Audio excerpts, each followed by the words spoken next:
នេះរួចរាល់ហើយឥឡូវចាប់ពីដងទៅលើដល់ផ្ទាំងសាលាលើ80 ម៉ែត្រនេះខ្សែវាខ្សែហុតដល់ទៅផ្ទាំងលើ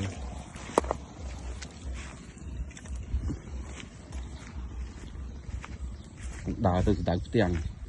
អត់ទាន់ដាក់លើតនើទេគាត់ទៅតេះនៅដីសិនណាបាទពីដងទៅដល់ផ្ទាំងចម្ងាយវា80 ម៉ែត្របាទ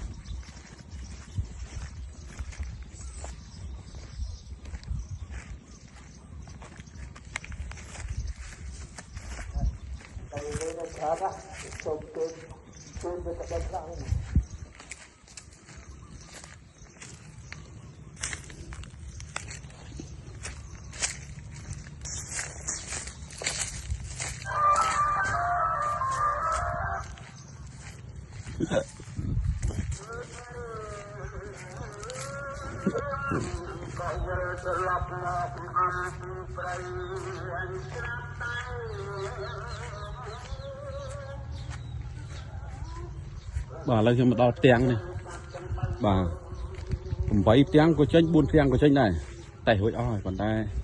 ម្ចាស់គេថាដាក់8ចុះបាទផ្ទាំង